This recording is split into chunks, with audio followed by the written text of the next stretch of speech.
Hello, PC Smoker here again, and for this video I'm showing off my Bari sitter. Kind of a short pipe, but it has a big chamber, and I was neglected for a long while because one time I had this thoroughly cleaned with somebody else and it left a little hole up here, so I never smoked it again until I came across a video made by Generic Soul in which she mentioned one thing I never heard of before, was a bit cover. So as soon as I made an order of disposable pipes, I asked them to, in lieu of the tobacco, put in some bit covers, and I put it on here, and I like it a lot. It only costs 50 cents, so even at a pipe shop, it'll cost about 50 cents, so it's well worth it, especially if you want to buy it on it a lot.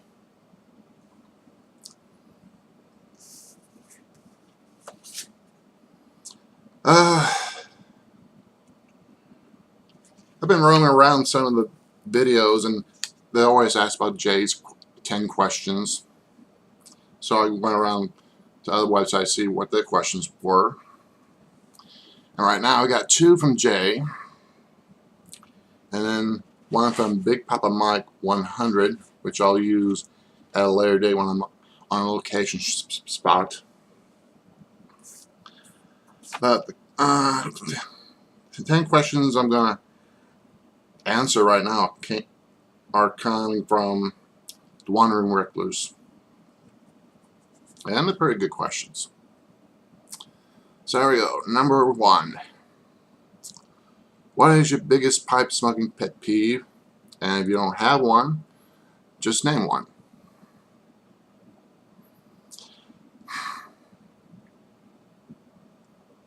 I say the biggest pet peeve I have is when I'm smoking my pipe out in public. I don't like people giving me the eye saying, "What the hell is he smoking?" Or, "He's too young to be smoking this. It's for old grade men in wheelchairs and nursing homes," which they can't smoke anyway. So that's probably one of my biggest pet peeve right there, because what's wrong with it? There's nothing wrong with it. And now let's go on to number 2. What is the most memorable pipe experience? What is the most memorable pipe smoking experience, good or bad, you ever had?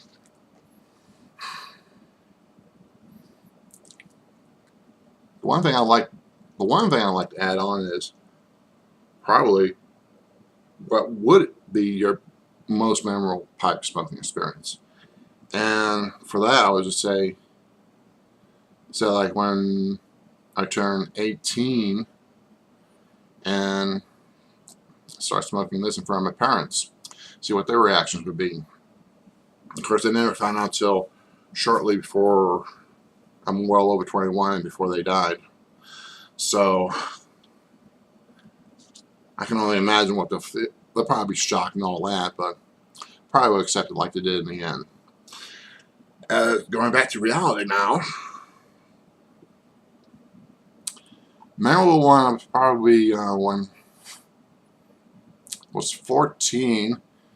I was smoking a pipe and then I threw up. And I had to stay home the next day, so I couldn't go to school because my mom thought it was stomach flu, and I could not tell the truth. That was because I OD'd on the tobacco, because it probably went down the wrong way. So that's one experience right there, good and bad. Number 3, do you consider pipe smoking a relatively unknown subculture at the present? And if so, why did it become underground?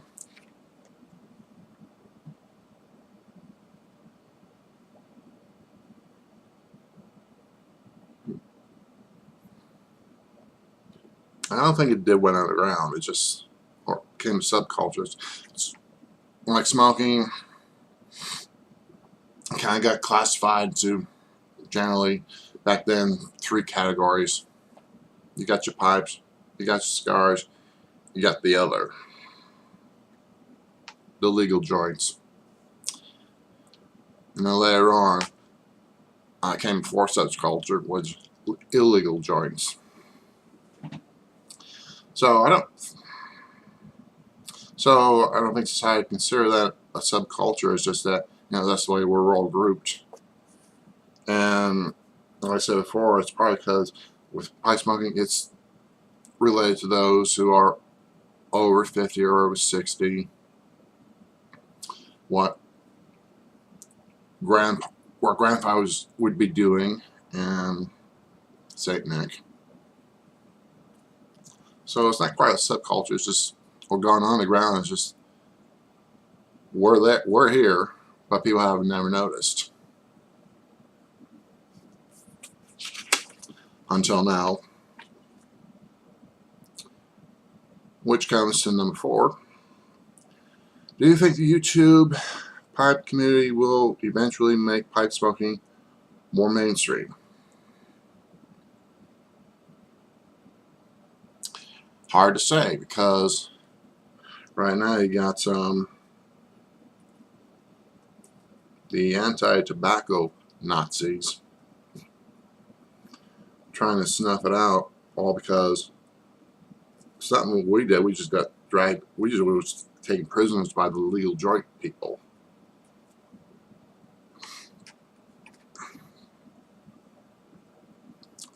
So we're kind of making. So I guess we're kind of making a stand saying, hey, you know, there's nothing wrong with smoking a pipe or a cigar, because it, you know, for me, I can just get this finished, and then maybe about 3 or 4 hours later, or maybe even longer than that, I'll smoke another one. Because with pipe and cigars,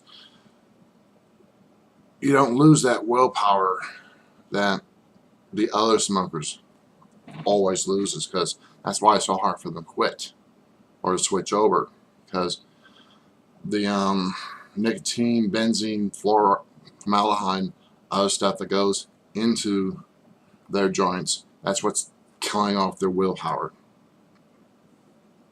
So will YouTube make it mainstream?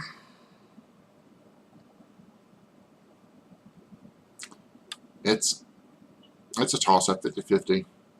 But at least with YouTube, hey, we're here, so light up and enjoy yourself. Okay, number 7.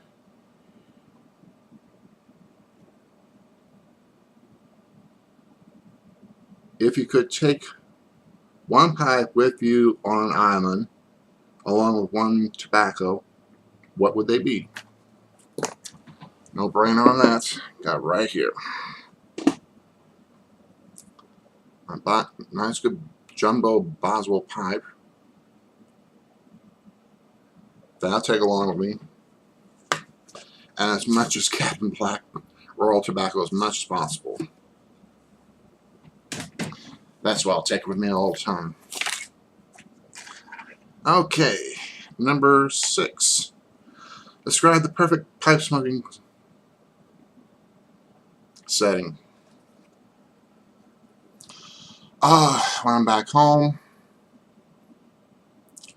there's a little ballpark that's on the west side of town, right near the sewage treatment plant. but you know, coming from a small town, there's no noises around 24/7. And you hear the cars way on the background, about 3 or 4 miles away. It's really quiet, and that's a good place to smoke. As far as here in town is concerned, well, the only peaceful saying I have is I want to take my midnight walk, because at midnight there's hardly any cars around, hopefully. Of course, sometimes you hear the usual sirens coming from police cars, ambulances, fire trucks. So that's some of my new sayings. And if I do move to LA, I'll have to find a new place to go to. Number 7. What would be the one piece of advice you give to a new pipe smoker? Well, if you want to start on a pipe, don't buy something expensive as this or this. Buy something buy a pipe you might find at Walgreens and start experimenting. Like I said previously, if you smell somebody smoking a pipe and you like the smell of the tobacco and the smoke that it comes from, ask him what it is and try it out and all that. And also, here on YouTube, everybody has their own opinions on what they smoke. Listen to their advice and try it out. Number 8. Do you feel pipe smokers are viewed by the public? How do you feel pipe smokers are viewed by the public or non-pipe smokers?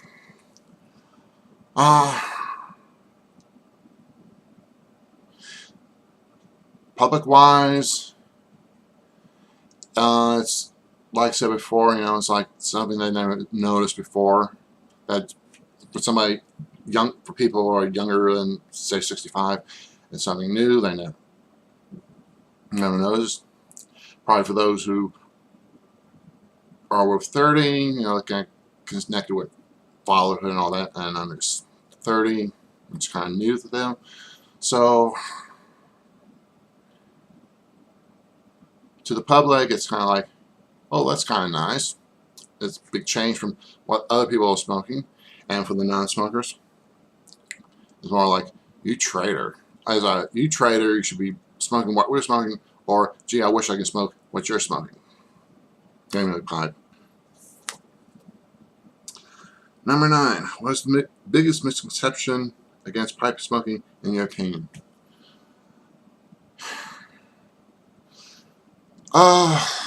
Mostly I think it's, they equate this with the legal joints, and you don't, and it's not, it's not that much of a habit. Like I said, with this or cigars, you don't have to smoke constantly, like with the legal jointers.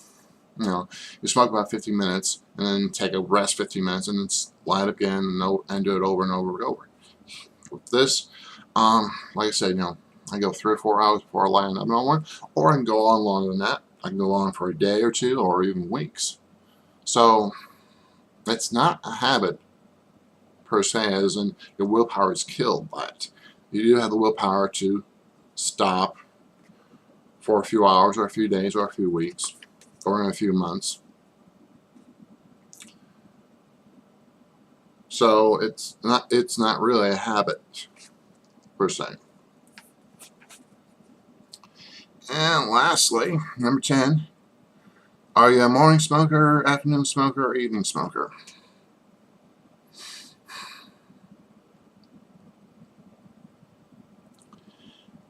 I'd say a midnight smoker, which would kind of be a evening and morning smoke, because I go outside and smoke my pipe or cigar when I'm doing my 3-mile walk, and that's why I really like the best. Of course, as soon as I get done giving myself a shave and a haircut, then I go ahead and smoke one just before I go to work. So basically, I would say evening smoker, but also a midnight smoker. And those are the questions that I have for this session. I'll have them typed down on the bottom, or we can go to TheWanderingRecluse, and he has his questions printed out as well. So until then, keep the home fires burning, and I'll talk to you later. Bye.